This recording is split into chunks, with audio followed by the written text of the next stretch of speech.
ദുൽഖർനൈൻ ചക്രവർത്തിക്ക് അള്ളാഹു കൊടുത്ത വാഹനം മേഘമാണ്. എത്ര അതിന്റെ സ്പീഡ്, എത്ര പെട്ടെന്നാ സഹോദരങ്ങളെ, എന്തൊരു വാഹനം! ഈ വാഹനത്തിൽ ഏറിയിട്ട് ദുൽഖർനൈൻ ചക്രവർത്തി ബഹറുൽ ഉൽമാത്തിലൂടെ യാത്ര ചെയ്യുമ്പോൾ ഒരു സമൂഹം വന്നിട്ട് മഹാനവർകളോട് പരാതി പറഞ്ഞു, ഇന്ന യഅ്ജൂജ വമഅ്ജൂജ മുഫ്സിദൂന ഫിൽ അർള്. യഅ്ജൂജ് മഅ്ജൂജ് എന്ന് പറയുന്ന രണ്ട് വിഭാഗം ഭൂമിയിൽ വലിയ കുഴപ്പം സൃഷ്ടിക്കുന്നവരാണ്. അവരെ കൊണ്ട് ഇവിടെ നിൽക്കാൻ പറ്റുന്നില്ല.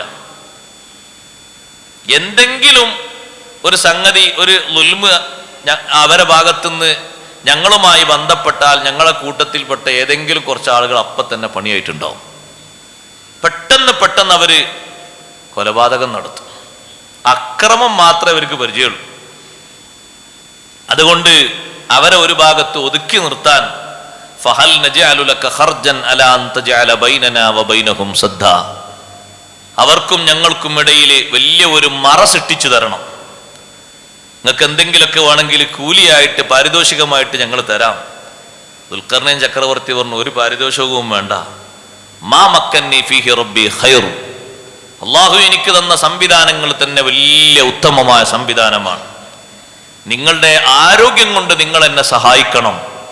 ഞാൻ പറയുന്ന നിശ്ചിത തൊഴിലുകൾ നിങ്ങൾ ചെയ്തിട്ട് ഒരു വലിയ മതിൽ, വൻമതിൽ നമുക്കിവിടെ നിർമ്മിക്കണം.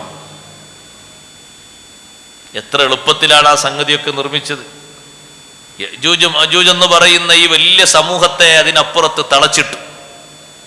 ഖിയാമത്ത് നാളിനോടനുബന്ധിച്ച് യഅ്ജൂജ് മഅ്ജൂജ് വരുമ്പോൾ അന്ന് ഭൂമിയിൽ ജീവിച്ചിരിക്കുന്ന നേതാവാണ് മസീഹ് ഈസാ അലൈഹിസ്സലാം. ഈസാ നബി അലൈഹി ഇസ്ലാമിനോട് അല്ലാഹു തആല പറയും, അവരെ നേരിടാൻ പോകണ്ട, യഅ്ജൂജ് മഅ്ജൂജിനെ നേരിടാൻ പോകണ്ട, നിങ്ങളും നിങ്ങളോട് കൂടെയുള്ള മൂമിനീങ്ങളും ഹറമിലും ഹറമിന്റെ പരിസരത്തും കഴിഞ്ഞോളൂ, അങ്ങോട്ടും ഒരു വരില്ല.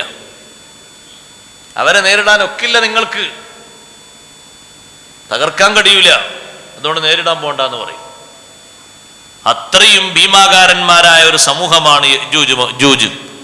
എല്ലാവരും ഒരേ വലുപ്പത്തിലല്ല, വ്യത്യസ്ത വലുപ്പത്തിലുള്ളവരാണ്.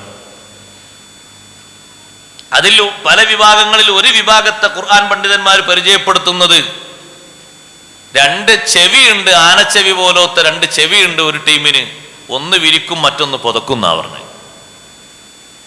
നമ്മൾ കാണാത്തൊരു ചെവിയാണത്. എന്താപ്പാ ചെവിന്റെ വിസ്തീർണം, എന്താ അതിന്റെ വലുപ്പമൊക്കെ? ഒന്ന് വിരിക്കാനും ഒന്ന് പുതക്കാനൊക്കെ ഉണ്ടെങ്കിൽ ആനച്ചെവി അത്ര ഉണ്ടോ? ഇല്ല.